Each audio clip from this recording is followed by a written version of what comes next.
No role plays, no conference calls, no BS. Chris and Lorenzo share 4 decades of combined experience to help you become a more effective leader. This is Hacking Your Leadership.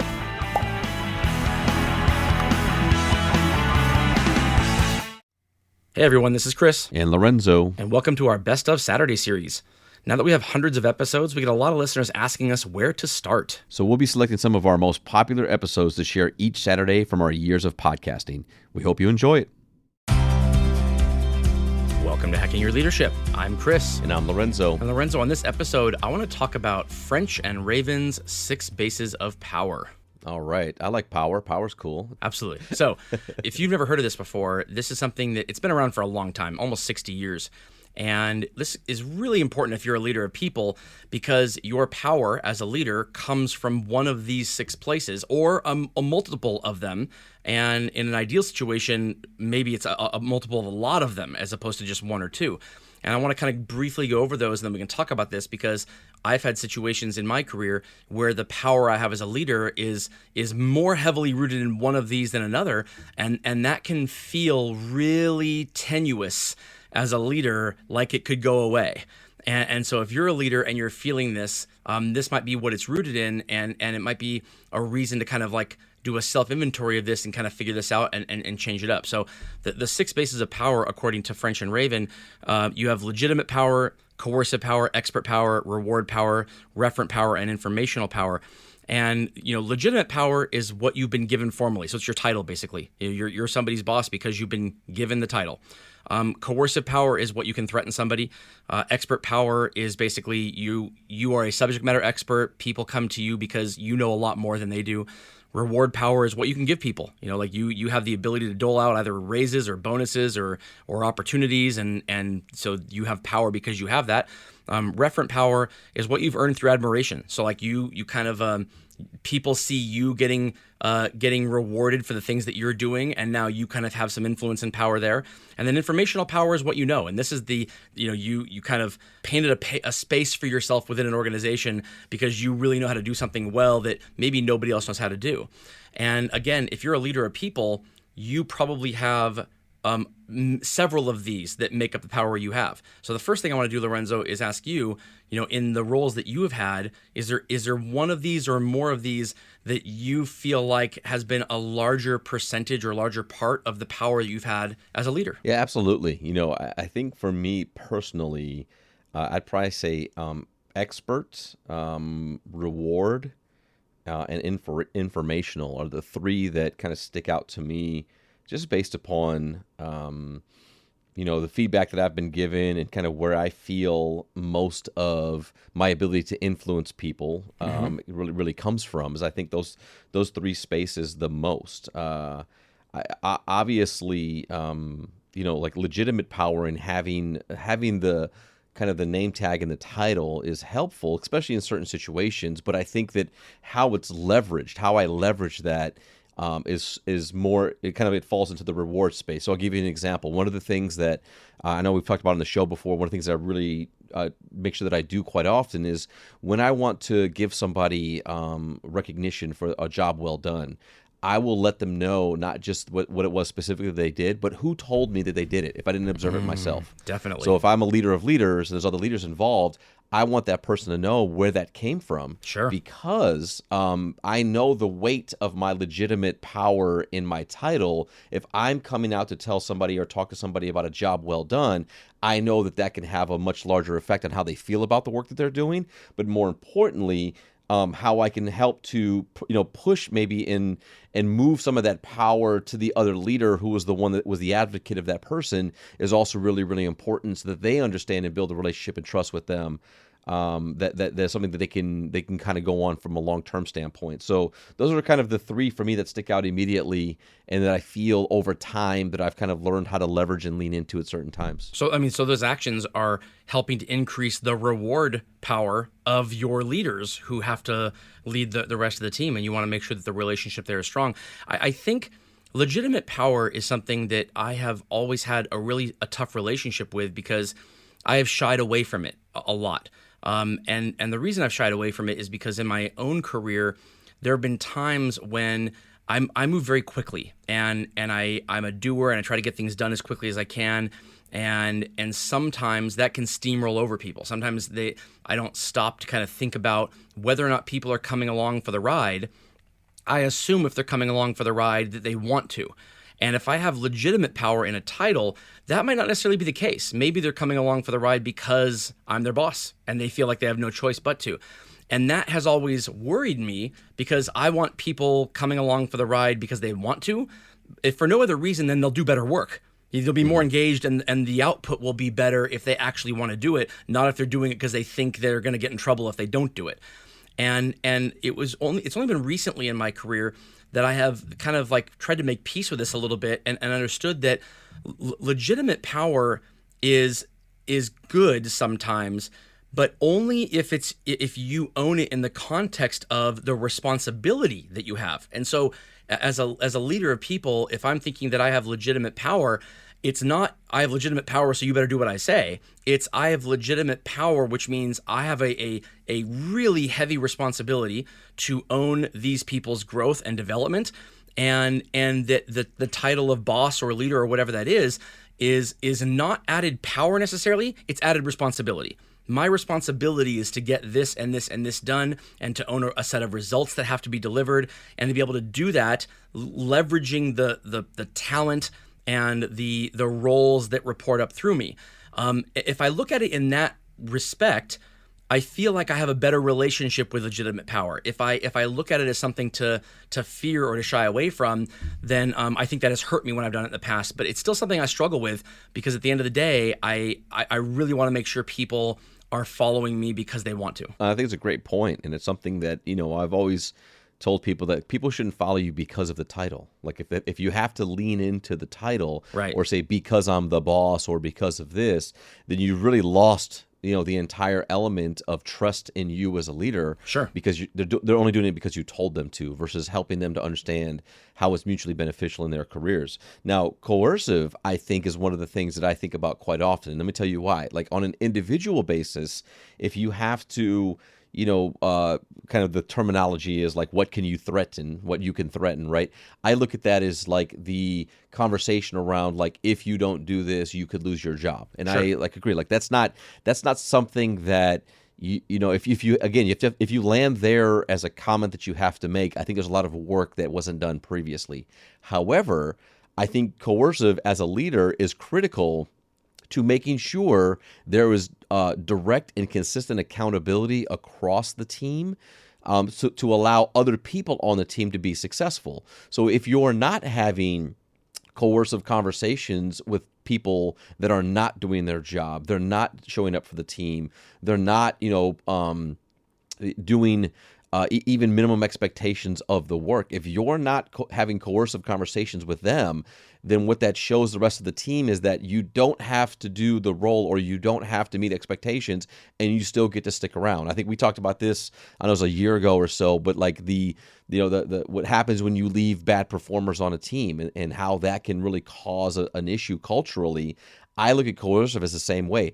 I don't walk around and just tell people, well, do it because that's your job. And if you don't do it, like, that's not what I'm talking about. What I'm talking about is, real conversations with people that need to have the conversation had with them because they are not doing what's expected. They are not, helping the team to get better. They are not showing up in such a way that's good for the business and everything else. So I just bring that up as something that is definitely something that I think a lot about, in the importance of accountability, but done in the right way. Yeah, I mean, it's almost like coercive power done the right way becomes legitimate power.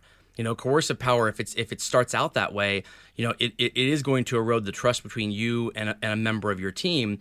If it's used correctly, then what you're essentially saying is that you can use it to increase trust between you and the members of your team who are doing their job well, because they see that there is accountability for people who don't do their job well. I see it erodes the culture of teams all the time when people feel like there is a member of the team who is able to kind of get away with not doing their job for a long period of time. And there is this, in many organizations, it isn't accountability isn't swift and immediate. It is long, and it takes time, and it takes several conversations, as it should, because you never know what's causing the downturn in performance to begin with. And I think employees should be given the benefit of the doubt in a lot of situations. But at the end of the day, you do need to make sure that you're not losing the rest of your team by not holding those people accountable. And so if you, just because you have to, quote unquote, threaten somebody with, potentially their job or any type of, punishment that could end up losing their job, I don't necessarily see that as, by definition, always coercive. It could be legitimate power if you're doing it because at a certain point in time, you need to make sure that you're putting the needs of your entire team ahead of the needs of any one individual. And so I think it's kind of a fine line, because you're right. Coercive power is something that it can be a go-to for many leaders because it works. It just only works very temporarily. And I think too, in this day and age, we've talked a lot about kind of transparency in the workplace and kind of the ability to bring people along and empower people through giving them more information. So when I look at like the informational aspect of these 6 bases of power, one of the things that I think is important to call out is that to me, it's not so much about you being the only person to know. Oh, yes. Like it had been for a really long time. Yep. It's about you being the resource to be able to get people the information they need when they need it and how they need it. And so for me, like that is something that I've seen right now. It's really kind of transformed or evolved over the last decade or so, is that it's less and less about, do you actually know it verbatim? Are you a subject matter expert necessarily in all these things informationally? There's definitely a value to that. But I think this day and age, the thing that's more valuable for people is being the conduit of getting people to the information they need and how to get that information, how to source that information, how to build the relationships and network so that going forward, they can then get the information they need when they need to get it. Right. We had an episode probably 2 years ago now on the difference between being needed and being truly like where your organization depends on you. And when you are viewed as a subject matter expert because you freely give the information, if you're a go-to person, but you don't dole it out, kind of in like small portions in order to make sure that you'll always be needed in the future, but instead you are freely giving it out to try to make other people rise to the level that you're at. Those are the kind of people that endear themselves to organizations, and organizations find roles for them even when what they were great at doing becomes something that is ubiquitous, and now you're not needed in those roles anymore. I know a lot of people in a lot of organizations who, because they're the only one who knows how to do something, or because they're almost a gatekeeper of sorts, they feel like that power that they have is what is ensuring their job security. And I know I've been in rooms where I've had conversations with leadership teams where those people come up as we're in a bad spot because we have to depend on this person. We need to find a way to make it so we don't have to anymore. If your organization feels like they would be truly lost without you, that is a very bad place to be, because they will do their best to not be dependent on you for as long as possible. They'll try to move beyond that very quickly, because no organization should feel dependent on a single person or a very small group of people for a long period of time. And so if you are a person who derives your power from that kind of like, well, people have to come to me, believe me, there are conversations happening about you elsewhere to try to make sure that that doesn't happen very long, because it's not a good place for the organization to be at. Really, really try to make sure that the power that you have is because people want to come to you, and that you are freely giving that away, that you're trying to raise other people up, that you are not gatekeeping the information, but rather trying to use it to help people along. Yeah. Now let me ask you a question. So all 6 bases of power here have pluses and minuses in regards to like how they can be helpful, but Sure. also like how maybe overusing them or misusing them can cause issues. Are there any of the 6 that to you kind of really stick out as, obviously the coercive one, like let's take that one off the table, right? Sure, Because it's sure. like, like we've said it before, if your only tool is a hammer and everything, it looks like a nail, right? Right. So like that's the easy one. But of the other 5, are there any of these that you look at and say like, this is something that, based on that this data and this research was done decades and decades ago, that may look different today, or that may be something that when overused can cause a lot more issues than be helpful? Yeah, absolutely. So the reason why I like this topic a lot is because I think all six of these are a part of any leadership, of any leader who is doing their job well. There is an element of all six of these, or there needs to be.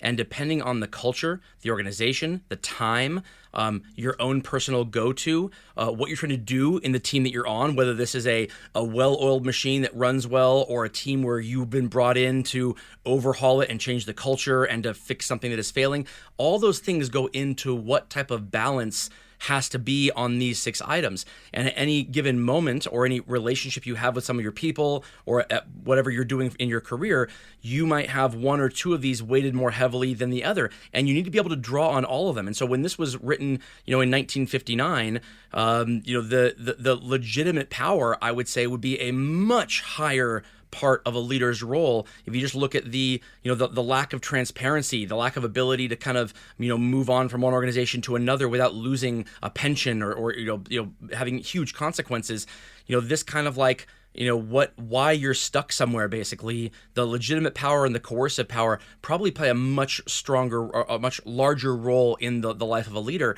And as time has moved on, we've moved into a lot of it became the reward power, what you can give to people because people want to feel like they're being rewarded for a job well done. But at the end of the day, rewards don't necessarily imply something that is getting somebody intrinsically motivated to do their best work. It's like, well, I'm going to do this because I'm getting a reward for it. That's fleeting, and it can only last a small amount of time. I think in the current state of how leadership is, I think the last three, referent power, expert power, and informational power, are the ones that I think a lot of leaders have to rely on most in this day and age. If you are truly wanting to lead a team of people who are doing their best work because they're passionate about the work, not because they're trying to get the next cookie, or because they're trying to not get fired, or because they're doing what they have to do. And I don't know what it's going to look like in 10 years. It might balance differently in 10 years. But yeah, I think if you find yourself relying too heavily on one of these or two of these and not all six, that's when, as a leader, I think I have found kind of a feeling that my power is fleeting, or like at any day someone's going to find out that I shouldn't be here in the leadership role. It's because I haven't really mastered the ability to do all six of these. Absolutely. And with that, it brings us to this episode's 1-minute hack. But first, a few words from our sponsors. The 1-minute hack. All right, for this episode's 1-minute hack, here's what I want you to do. We're going to put a link to a picture of these 6 bases of power in the podcast description. I want you to look at these 6 bases of power. I want you to write them all down, and I want you to come up with an example for each one over the last 30, 60, 90 days, not too long, but pretty recently, an example of each one where you have used each one of them in a conversation you've had with one of your direct reports or one of your peers in order to kind of get something done that you needed to get done. Some of them are going to be very easy to come up with, very quickly. Those will be more difficult. If there are any where you can't come up with an example of a time where you used one of these in order to get something done, it probably means that you don't rely very heavily on this one. It might be a more difficult element of the 6 bases of power for you, and you should try to look at the elements of that particular one and figure out how you can incorporate more of that into your life or into your leadership role. Because the more you have the ability to kind of move between them depending on the situation, I think the better leader you're going to be. Absolutely. I think it's a great 1-minute hack, and just remembering that balance is so critical from a leadership standpoint, and finding a good balance. And again, a lot of it is going to be based upon the team that you have, the leaders that you have, the cultures that you've built, where certain ones of these may show themselves a lot more often. But at the end of the day, as we mentioned in the show, all of them are absolutely necessary to building a really good, healthy culture that can maintain over time. And all of them are really required when you're in the business of helping to develop leaders.